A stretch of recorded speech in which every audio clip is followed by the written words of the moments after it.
Olá, queridos que acompanham o Vestibular em Cena. Vamos iniciar o curso de literatura dessa terceira temporada.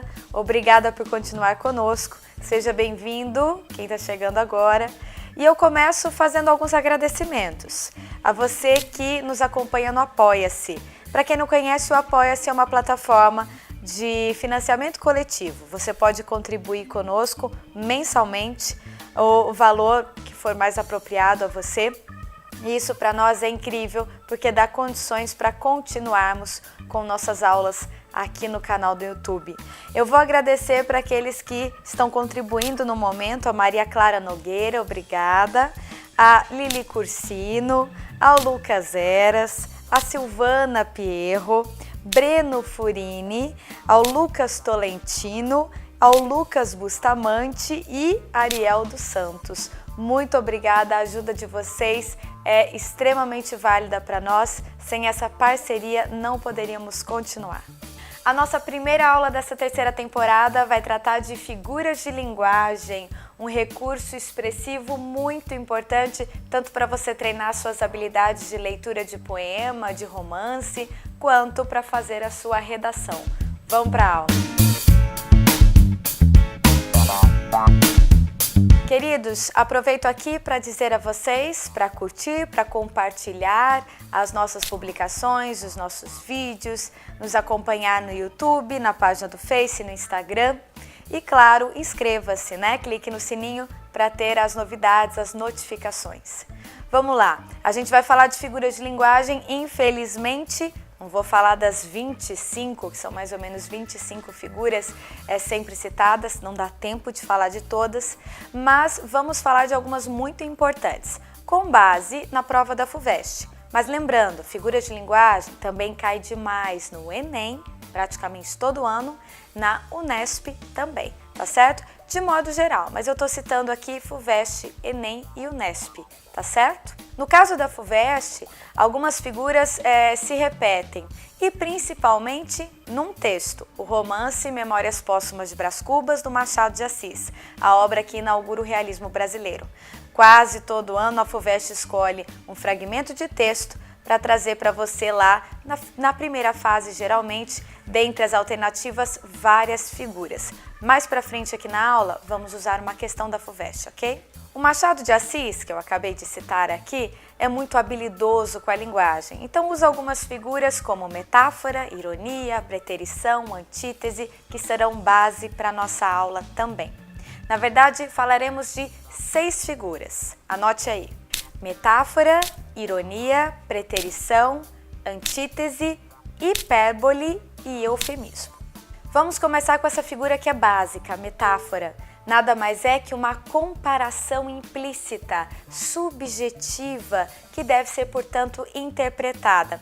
A metáfora está em todos os textos de altíssima qualidade. E para sua redação, por exemplo, é uma ferramenta extremamente útil. O Enem utilizou essa imagem, que é uma publicidade. O Ligue 100, para você denunciar caso de violência sexual infantil.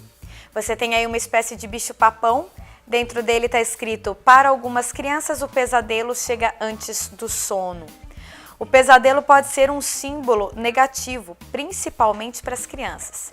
Se torna aqui muito eficaz. É o pesadelo que não acaba quando se acorda. Ele é real e assustador. Para darmos continuidade às nossas figuras, vamos para a ironia, que é estruturada com oposição de sentido. Deve-se compreender a ironia a partir do oposto do que se diz. Em literatura, é muito comum essa figura aparecer de um modo sutil, mais refinado. Até por isso, o Machado de Assis é tão utilizado. Se você pega grandes obras como o Dom Casmurro, com a fala do Bentinho, e o Memórias Póstumas, né, com a fala do Brás Cubas, você encontra muitas ironias, principalmente do Brás Cubas, que é o nosso defunto autor, com uma postura bastante indiferente. Por exemplo, acompanhe essa frase. Quando o Brás Cubas diz assim: se te agradar, fino leitor, pago-me da tarefa.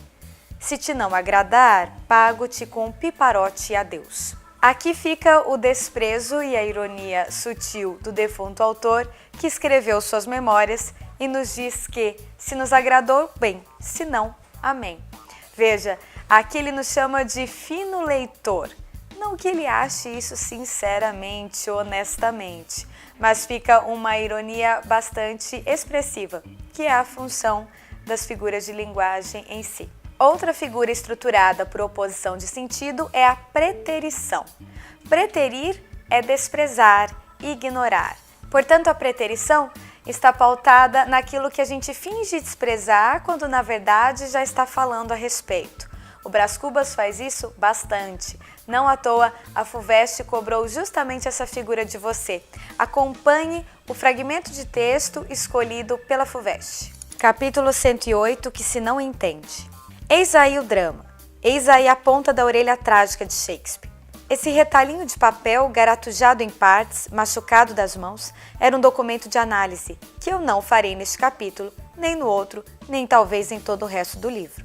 Poderia eu tirar ao leitor o gosto de notar por si mesmo a frieza, a perspicácia e o ânimo dessas poucas linhas traçadas à pressa, e por trás delas a tempestade de outro cérebro, a raiva dissimulada, o desespero que se constrange e medita, porque tem de resolver-se na lama, no sangue ou nas lágrimas? O enunciado da questão de primeira fase da FUVEST dizia assim: ao comentar o bilhete de Virgília, o narrador se vale principalmente do seguinte recurso retórico. Dentre as figuras listadas nas alternativas, a correta era a que estava na letra C, preterição. Porque perceba, Brás Cubas diz que não irá tratar do bilhete de Virgília agora, quando na verdade já o está fazendo.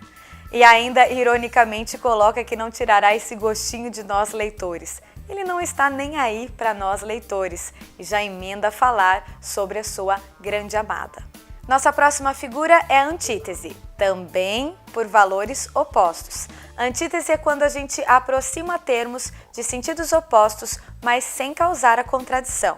Uma figura muito utilizada pelos barrocos, lá no século XVII, principalmente pelo nosso baiano Gregório de Matos, um homem de um contexto de contra-reforma que utiliza muito das angústias do seu tempo com o céu e terra, o que é divino, o que é mundano, aquilo que é pecado e aquilo que pode ser perdoado, o que está no plano da carne e no plano do espírito. Repare, são aproximações que não se contradizem, ou seja, o sentido dos termos não se anulam. Isso seria o paradoxo. Nossa penúltima figura é a hipérbole, muito utilizada e bastante cobrada de você. Nossas frases hiperbólicas, ou seja, exageradas, exacerbadas, estão no cotidiano. É muito comum falarmos que estamos morrendo de fome, morrendo de amor, morrendo de cansaço, não é mesmo? Falarmos 1000 vezes a mesma coisa, ou que choramos rios de lágrima, ou que faz séculos que não vemos um amigo. São exageros que expressam muito mais enfaticamente nossas emoções e os nossos sentimentos. Você encontra muito em poesias e canções, como quando Vinícius de Moraes diz para nós que há menos peixinhos a nadar no mar do que os beijinhos que eu darei em sua boca. Exagero para demonstrar o amor que ele sente. Por fim, para fecharmos, vamos para uma figura chamada eufemismo, que tem uma estratégia praticamente contrária da hipérbole. Ser eufemístico é abrandar o impacto da frase, muito utilizada em situações que exigem uma maior delicadeza ou tal do politicamente correto, como costumamos dizer. Para exemplificarmos essa situação mais delicada, trouxemos aqui uma tirinha de Agar, do Dick Brown. Dê uma olhadinha. Repare que a expressão probleminhas estruturais, junto da imagem da casa desabando, se transforma numa expressão que tenta abrandar a situação. Entendemos que Agar fez uso dessa técnica porque precisa vender sua casa. Ser eufemístico para conseguir fechar um negócio é sempre válido, politicamente correto, como se diz. Antes de nos despedirmos, ainda falando de eufemismo, vamos tratar aqui de um filme, deixar uma dica para você, de um filme precioso, Patch Adams, O Amor é Contagioso, uma produção de 1998, que retratou no cinema a vida deste médico norte-americano que utiliza a ideia de felicidade, de alegria, para aliviar o tratamento médico. Em um dado momento do filme, muito bonito, você encontra Patch Adams, ainda enquanto residente na universidade, visitando um paciente terminal com câncer. Esse paciente que sofria, portanto, de um mau humor terrível. Porém, ele tem uma ideia genial. Se aproxima do paciente vestido de anjo, com um dicionário em mãos, e começa a ler para ele os vários eufemismos para a morte. Eu vou listar alguns aqui para vocês. Ele diz assim: dizer adeus ao mundo, entregar a alma a Deus, entregar a alma ao diabo, apagar, ir para o beleléu, bater as botas, ir para a cidade dos pés juntos, espichar, esticar a canela e por aí diante. É uma cena clássica, aliás, um filme imperdível. Fica aqui a dica do Vestibular em Cena.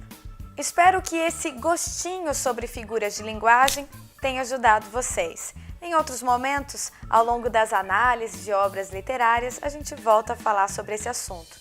Envie para nós os seus comentários, dúvidas, sugestões, curta o canal, compartilhe e até uma próxima. O que é divino, eu já falei. Nossas frases hiperbólicas, ou seja, estão no cotidiano. É muito comum... Eita, porra. Não, mas não tem nada a ver o que eu falei com isso com a outra. Vou voltar. E politicamente correta. Deixa eu ter um minuto. Vamos ver a palavra? Um minuto. A palavra do bigode.